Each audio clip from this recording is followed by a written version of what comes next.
yourself, better understand maybe your clients or the people that you work with, or even just in relationships, spouses, parents, all that good stuff. So I'm hoping you take a snippet away, but I don't think it's gonna be a talk that I usually do that is very kind of sequential in nature. So we'll have a little bit of a variety today. The first thing I want to do is we're going to talk about the brain, right? So neuroscience by its own definition is the science of understanding the mechanics and the biochemistry of the brain and how it works, right? So on the left here, you'll see a picture of a brain, and this picture is actually a brain of a fruit fly. Right? So when you think about a fruit fly, this is what their brains look like when they're buzzing around you and you go and you hit them, but their brains are very similar to our brains, right? So it's always very interesting to see from the tiniest animal to the largest animal, how our brain mechanics all work in very similar ways and fashions. And the way that our brains work is they have neurons, which is the picture on the right, that are always sending signals and messages. And sometimes those messages get disconnected, which causes disconnection and behavior changes. Sometimes they are producing hormones or endorphins or any kinds of things and that is really what impacts us and our behavior. So, our brains really help us in regards to understanding ourselves better, but they really are kind of that man behind the curtain who is producing all of these different chemicals and all these different signals for how we think, behave, and who we are. And so when I first started in neuroscience, the very first question ever asked in my Neuroscience 101 class is the brain the same thing as the mind, and is the mind the same thing as the brain, right? And it's a deep question without a solid answer, but if you manipulate the brain and you manipulate different pieces and parts, it often changes behavior, how you think, your personality, those types of things. But on the opposite side, sometimes our internal factors of who we are innately there, and we have to wonder, does that impact our neuroscience and our brain? So neuroscience has stemmed and grown so much in the last 10, 20 years. So you probably hear all kinds of talks about neuroscience of the brain, neuroscience of business, neuroscience of sales, because it's just a hot topic right now, right? And it's because more people want to understand the underlying mechanisms of what is happening in our heads to better understand us as human beings, how we interact, who we are, and essentially make a better world for their business, employees, employers, leadership, things like that. One thing that we know is that in neuroscience, for women especially, we are multi-thinkers, right? So everybody always talks about multitasking, and we can't multitask because your brains are can only do one thing at a time, which is somewhat true, but if that were really true, then we wouldn't be able to breathe and have our heartbeat and our blood rushing through our bodies, because our brain controls all of those mechanisms. So it's not true that our brain is only able to do one task at a time. The truth behind the matter is our brains can only focus in succinctly on one task at a time, right? And so that task might be a second, that task might have to be hours long, depending on what that task is. So by a show of hands, and I wish I could see everybody, actually I'm gonna change my screen up here a little bit. By a show of hands, how many of you have done 10 to 20 activities already today? Brush your teeth, get out of bed, exercise, put the kids to work, get your breakfast, do 400 emails, make a couple calls, do some case prep, go to work, whatever it is. So if you think about that, it's only what, 12, 20, right? And we have done so many things already. Half of them you haven't really had to think about, and half of them you've had to focus on. So one thing I know is that as we're rushing around, especially for women, we rush around, we have a lot of stuff going on in our brain, right? I'm the kind of person that I'll read 4 pages and then realize I can't remember anything I just read because my brain was thinking about something else. So What we're gonna do right now is we're gonna calm our brains down, because if you guys have done 10 to 20 activities for today, you're probably just as hyped up as I am right now. So let's calm our brains down, and the best way to do that is by meditation, mindfulness, and breath work. So we're gonna take 3 minutes, and I want everybody to close your eyes, all right? And I just want you to put your hands on your lap or in a comfortable position and just monitor how your body feels right now. Don't try to change your breath, just monitor how are you breathing? What's your body feel like? And just take some deep breaths.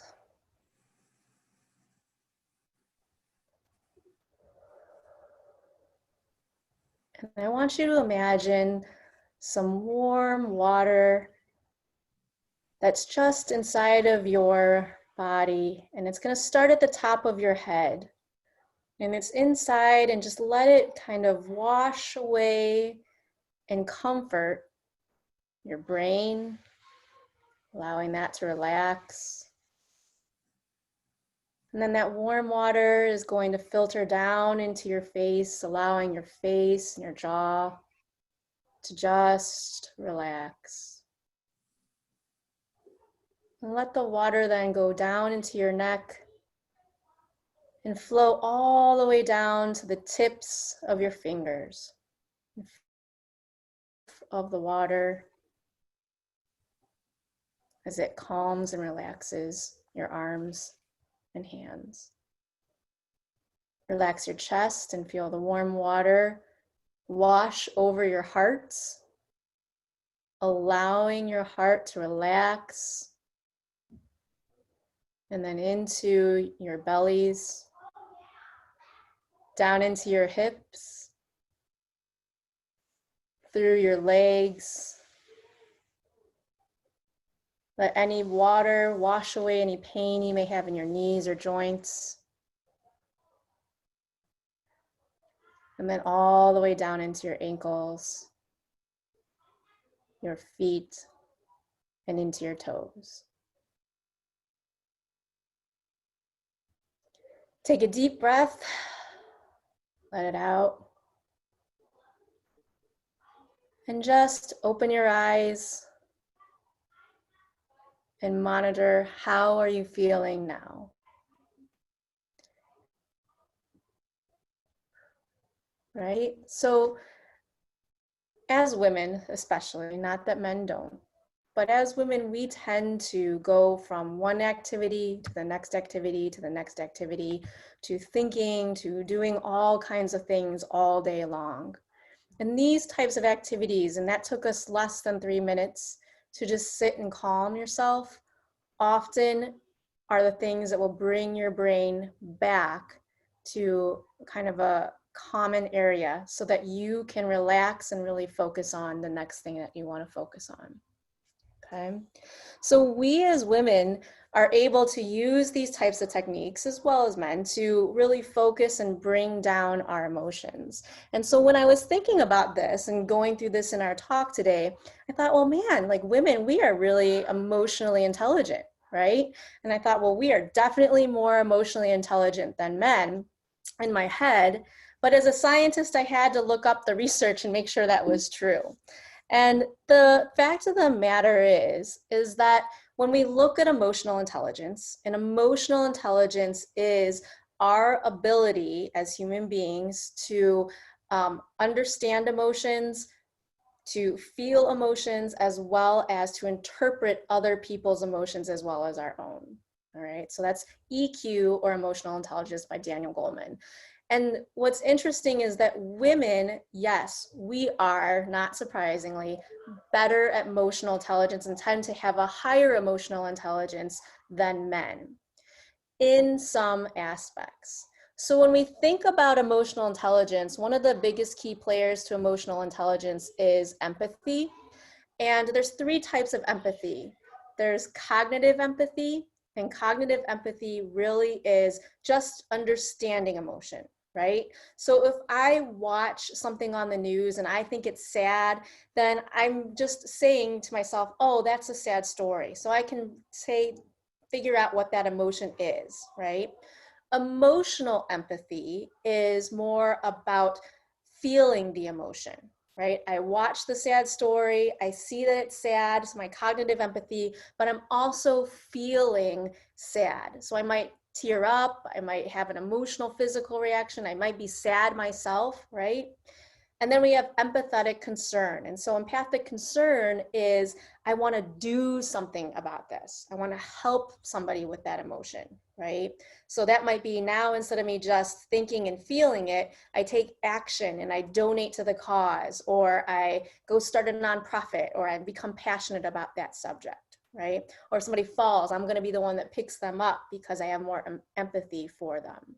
So you have these three different emotions. And what's really interesting, and that it relates to business, is the fact that we as women tend to have higher emotional empathy. So we can feel the emotions and we can understand what somebody is feeling.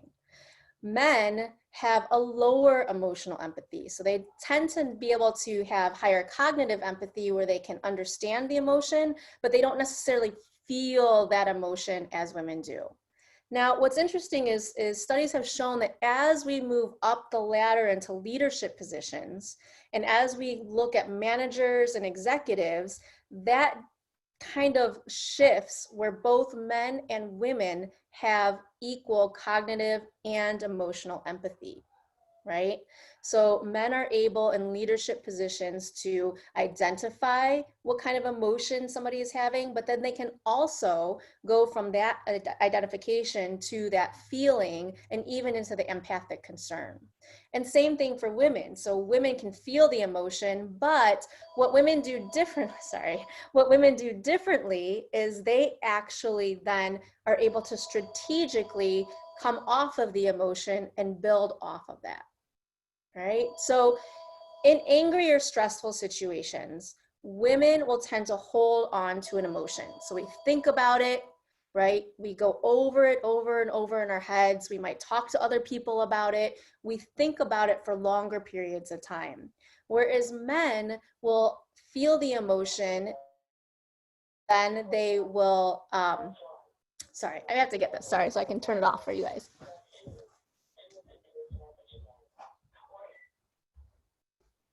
The beauty of working at home, right?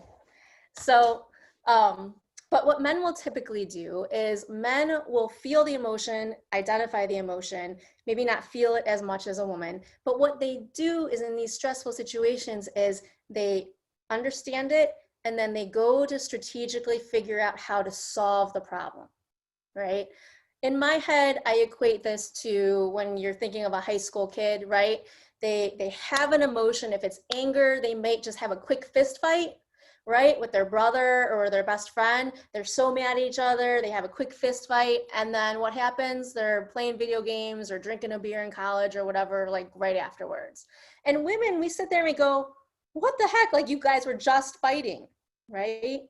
Whereas women, we get in a fight and we may hold on to that for a longer period of time. So just know that as you continue to grow in your businesses or grow as a leader, that to keep this in mind of, are you being emotional? Are you expressing the right kinds of emotions, emotional empathy, cognitive empathy, and empathic concern? And if you are you able to quickly begin to build a strategy on how to overcome some of those emotions quickly, just as we see in our male counterparts? And then also looking in male counterparts for their leadership, are they able to identify emotions? Are they able to be empathic? Are they able to show and feel emotional empathy? And it's very important, especially if you're looking for new positions, if their emotional style does not match yours, it can create a bad culture. And I know all the women on here know what I mean. You might have had a male boss who never felt the emotional empathy or empathic concern and really didn't care about how you felt emotionally and was just more up here, right? that creates this culture there down that everybody's going to be like that. So think through that when you're thinking about cultures of companies, which is a big hot topic right now of what the cultures are looking like and what kind of company you want to be part of. All right, so when we think of our emotions, one of the things that's so prominent, and I thought I had another slide in here, sorry, is how we feel. So remember I talked about neuroscience being the head, but also being part of the body. So the brain controls the body, but the body also has physical reactions to the brain. So when you look at this, how many of you, by raise of hands, felt a cringe? Maybe you tightened up, maybe you're like, oh, right? So nails on a chalkboard, if I just say it and I just go like this, you can hear it sometimes, you can feel it if it's something that bothers you, right? I was gonna show you one of a needle by an eye because that one always gets people, but I thought I will not do that to you because I can't do that either, right? But you see somebody get a paper cut, you often feel that paper cut. You feel like you got that paper cut too. And a lot of that stems from what we call the vagus nerve, which I'll talk about in a second, but our whole integrated system of neurology stems from our body as well as our mind. And so when we feel that kind of pain or energy, it's having a major impact on our brain and vice versa. So let's look at another picture. How are you guys feeling here? Do you feel like a little bit of a heart drop? You know, I see actually some of you have postures that kind of just went down just a little bit. You know, you just feel sad. You feel for this little girl. And so again, this is the empathic part of us. This is that brain and body connection that we have feeling. And then finally, right? You feel like that breath of fresh air, you feel it in your bodies, and it's just a picture. There's no storyline here, there's nothing here, right? But you feel those different things. So this is really important to remember for understanding the art of sales and the art of life, right? Everything we do stems from our feelings internally and how we manifest those outward into behaviors, and from our brain into how we are feeling inside about ourselves, about sales, about our business, about being an employee, whatever, being a good wife, a good mother, whatever it is. All of that is encompassed in our whole body and brain reaction. So, you know, bonding and rapport is a huge part of sales. Asking questions. How do you ask questions? Decision making, and then your own mood and mindset are all part of a really good sales process or even just a business process.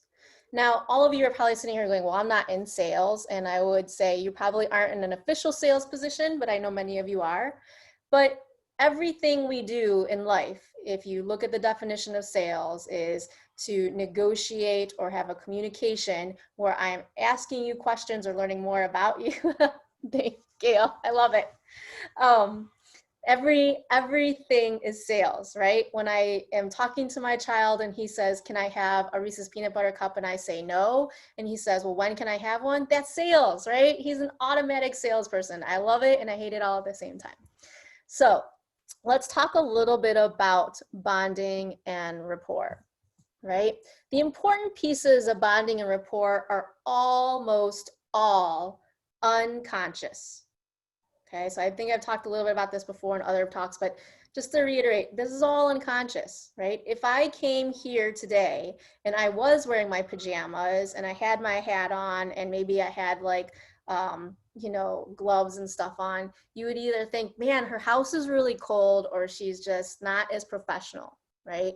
If I was your financial advisor and you came to me and I was wearing shorts and a t-shirt and we were gonna have a really serious talk, you probably wouldn't take me as seriously, right? So how we present ourselves always is a big one. Body language, facial expressions, appropriate responses and tonality, those are the three key pieces of any good bonding and rapport, right? So when people think bonding and rapport, they think, oh, you know what? They have, you know, they have a trophy on their wall. I'm gonna ask them, how'd you get that trophy on your wall, right? That's some kind of rapport. That's good. But bonding and rapport is a lot more about your um, un, not the words, right? Just about your body language. So let's talk a little bit about some of these. So the first one's facial expressions, right?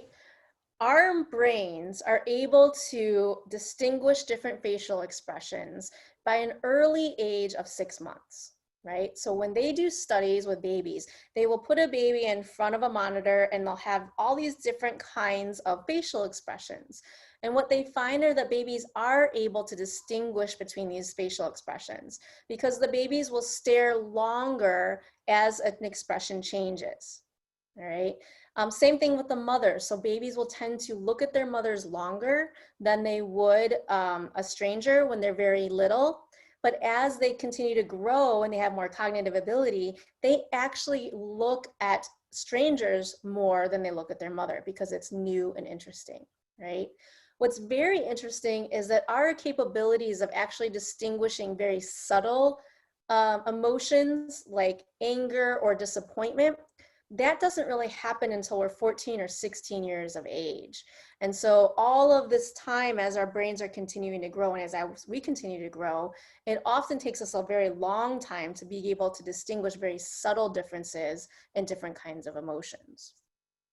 Okay, so as you look at these pictures, I thought they were just so cute, these little babies. What's really interesting is, right, the brain is so complex that it wasn't until 2016 that they found the area of the brain that actually distinguishes these different kinds of emotional faces, right? So the brain is just so complex that we only know probably 40% of what the brain actually can do and how it can actually function. I mean, that's mind-blowing thinking of all the science, technology, MRIs, all those things that we have. But Ohio State researchers found this area, and what they found is on MRIs, this was the area that consistently would light up. It's on the right-hand side of your brain, just a little bit right behind your ear. But that's the part of the brain that when it sees different emotions, or you guys saw the writing on the chalkboard or the nails on the chalkboard, that you're kind of getting some of those signals into your head. Always quite interesting and fascinating. Body language is huge, right? And as we are all on Zoom or conference calls more often, a lot of people think that body language doesn't matter as much, right? And it does matter. And so how you present yourself on Zoom should be very similar to how you would present yourself in person. And the reason I say that is because the cues that we receive face-to-face are so subtle that they can't always be caught when we are looking at a screen like this, right? I only see half of the participants on the screen right now, so I don't even know what the other half of the participants are doing. They could be sleeping and I wouldn't even know.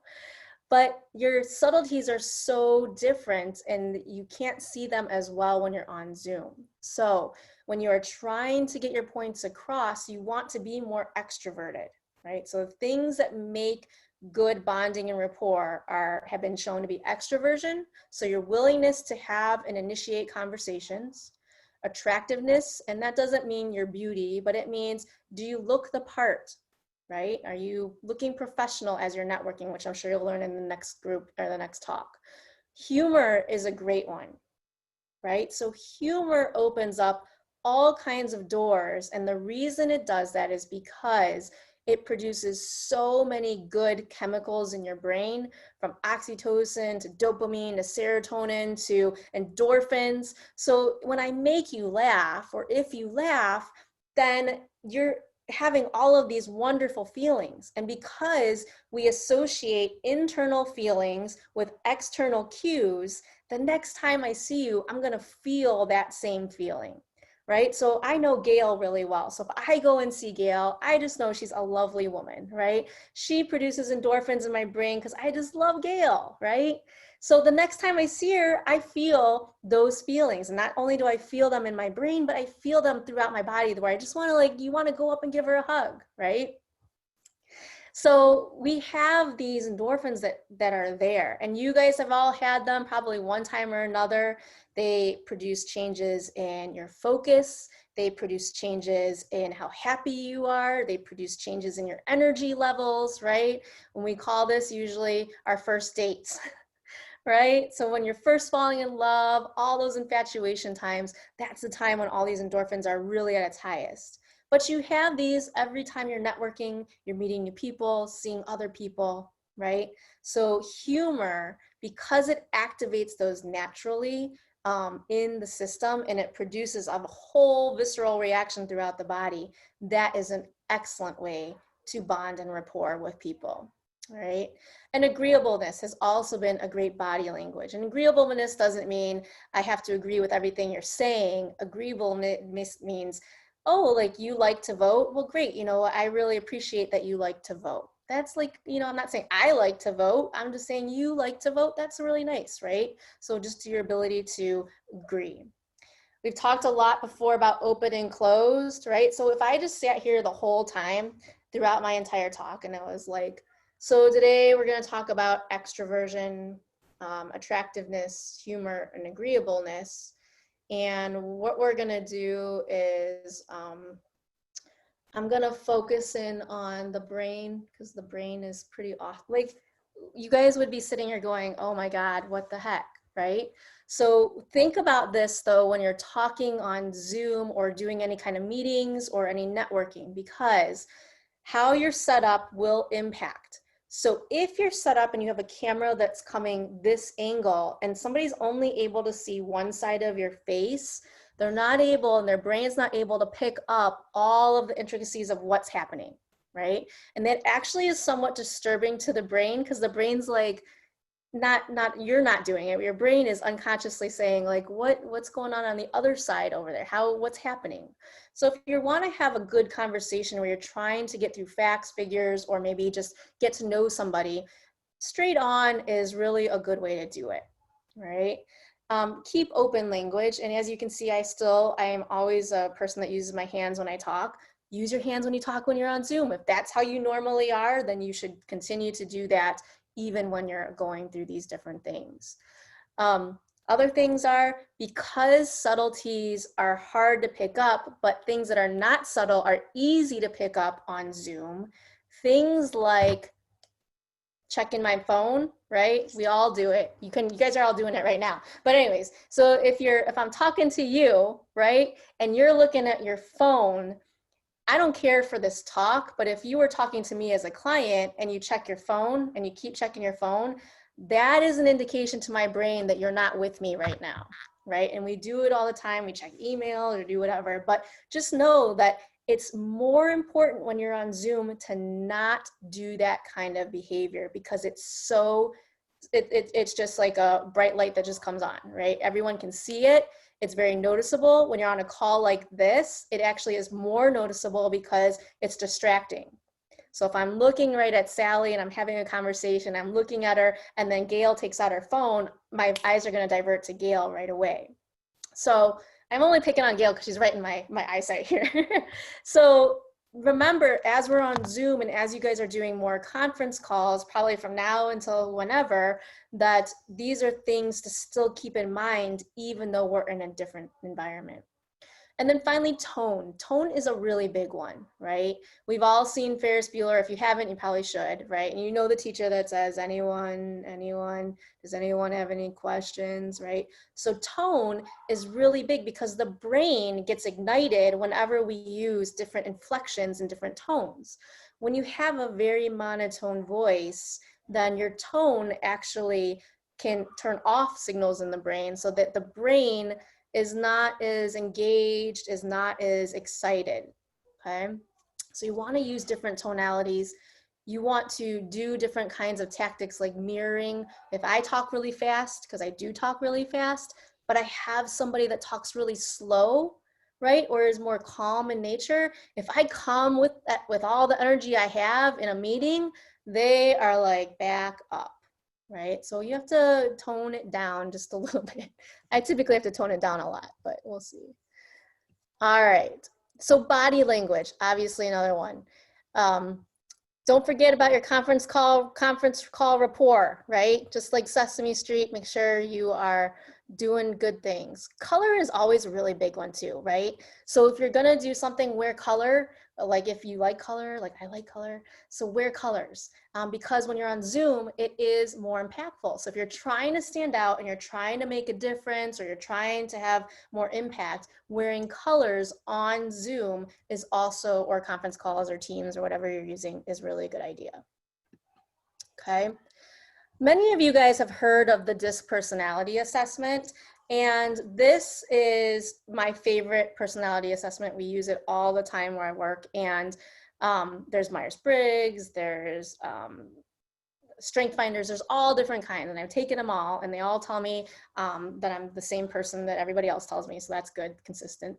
But the DISC personality assessment really divides people into 4 groups. So driver, influencer, compliant, and study relater, all right? And compliant can be called amiable too.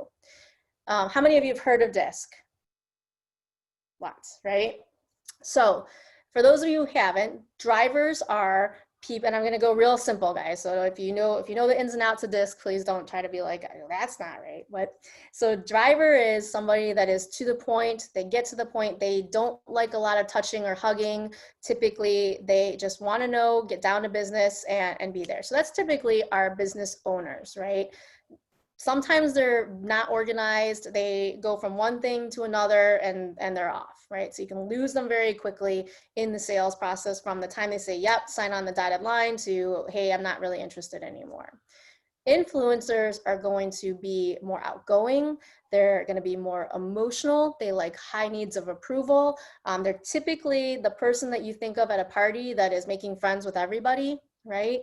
They like to have hugs, and they are storytellers, and they will tell you about their day all day long.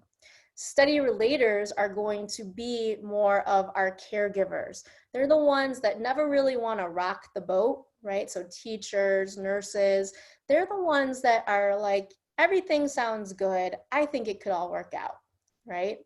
And so study relaters are very good at keeping the peace between the drivers, influencers, and the compliance.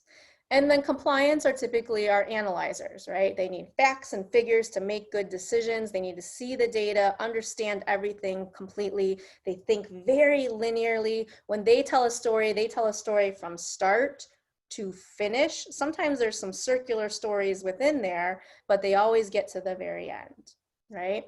What's really interesting is when we think about this from the brain side and the neuroscience side, each of those personalities actually plays to different parts of the brain. So the driver personality is going to be more of the frontal lobe, so the prefrontal cortex, which makes all of our decisions and all the logical thinking. So drivers are going to use a lot more of that, right? Because they're just like, does this make sense for me? Yes, it does. Great, I'm done. Okay. Influencers are going to have more of their amygdala, which is more right around here. Their amygdala, which is the emotional component of the brain. So the amygdala is the fear, it produces all the fear, fight, flight responses, happiness, all that kind of stuff in the amygdala there in one little tiny piece. And so influencers are going to be more emotional. They're going to feel more of that emotion typically, and their amygdala is going to typically be the driver of everything. And then the study relater and the study relater is going to be kind of a mix of the amygdala and the frontal lobe. And the compliant is going to be typically all frontal lobe, so all that logical thinking again. Okay.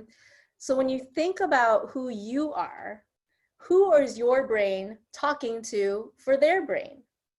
Right? If you think all up here and you're very analytical because you're a compliant, but you're talking to an influencer, you got to figure out how to drive down to the emotional side of the brain. And a lot of that's done through questions and language. How much time do I have, Yolanda? Do I have left? Sorry. Perfect. Okay. So personality, right? That's a big one. Understanding your own personality. And if you don't know DISC and you have never done a DISC personality assessment, Google it. There's always free DISC profiles out there that you can take. And it's just a great way to just kind of understand yourself better. The whole object from business, sales, and working with teams or employees is to understand yourself and how to understand other people better. That's really all it is, right? How do I understand myself and then understand and relate that to other people?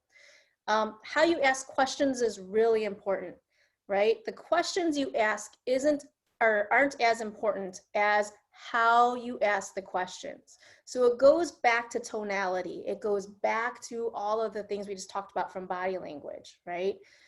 The what, when, how questions activate this prefrontal cortex, right? The logical, analytical part of our brains. But what do you all know? We all buy emotionally is what we always hear. People buy emotionally, right? So when we're asking what, when, and how questions, so what would you like this service to do for you today? When do you want this to be done? How long do you think it's going to take for you to do this? What are you looking for? What kind of television is it that you're looking, right? Those are all analytical questions up here. And so you're never getting to the emotional side.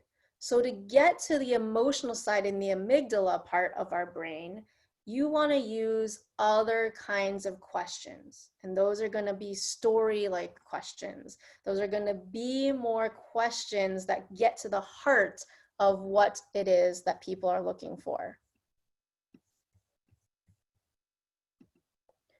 Prospects, if you're working in sales, they're always lying, right? You ask them, what do they need today? They say nothing. I do it all the time. You know, I go to the store and I'm actually looking for a specific kind of sweater or jacket. And the person says to me, what are you looking for today? I'm like, oh, I'm just looking, you know, it's just like ingrained in me. But then I'm like, oh crap, I really do need something. Like, gosh, I really should have asked her.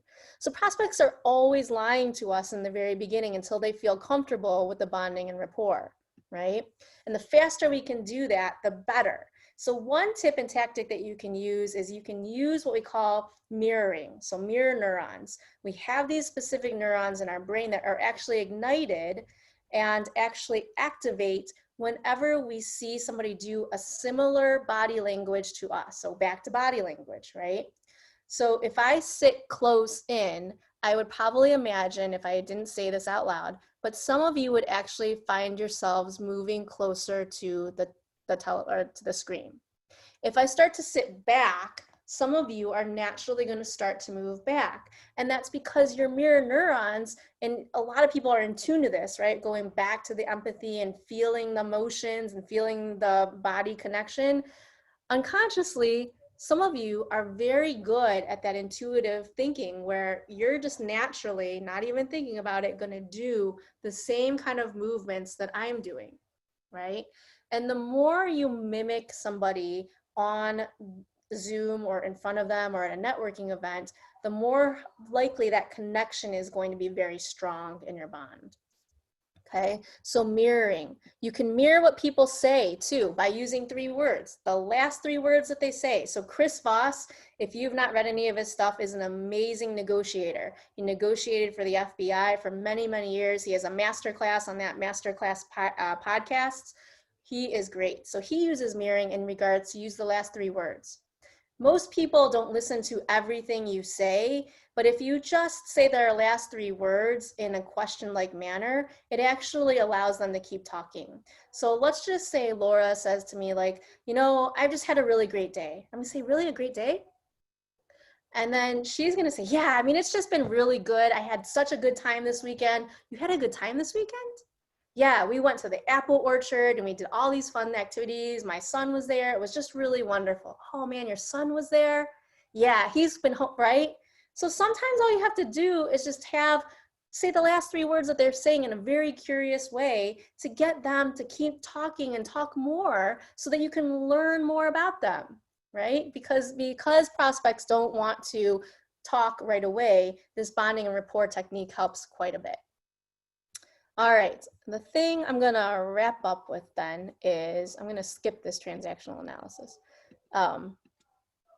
is just your mood, right? So how does your mood impact you and your leadership? One thing I don't think we talk about enough as women and as men, to be quite honest, is how our moods impact our leadership abilities, right? And I heard a really good talk a couple weeks ago by one of the leaders in our company, and she was a female, and she said blatantly, she says, I feel like women, because we feel so much and we understand our emotions so much, we often are our own victims, and that we let our feelings get in the way of our goals, right? And I can honestly say for me, that's very true. And when I think about how a woman's body is made and all the things that our bodies go through from baby to adulthood, right? When we start going and we have menstrual cycles and we have changes in our brain, all of those hormonal changes, and then you go into menopause, perimenopause, premenopause, and then menopause, all of those changes in our cycles and our brains are things that I think we need to start talking more about on how it impacts leadership as well as our ability to make good decisions. So for instance, what I mean by that is a lot of times when we are entering menopause, part of the research studies that I did when I was a neuroscientist was looking at estrogen levels. As estrogen levels go down prior to menopause, our cognitive abilities actually decrease as well, right? And so, and it's, you know, part of it's just because that hormone is needed. So as we continue to grow, the hormones and our moods often change. So if you are a woman sitting online today and you say, oh my God, you know what, I feel like I'm losing my brain half the time, or I don't have enough energy, or things just don't seem as good some days as others, you know what, that is being a woman. And I think there's going to be more conversations that you guys are going to see about how this psychoneuroendocrinology, this hormonal brain behavior balance, really has an impact in business, and in good ways and in bad. So I know my time's up today, but I just hope that you guys got some snippets. Like I said, I don't think it went linearly today, but I do feel that it hopefully helps you better understand your brain, figuring out how to talk and communicate in nonverbal ways with people, and then just kind of where the science is probably going to start to go from a business and neuroscience aspect, especially for women and leaders in business.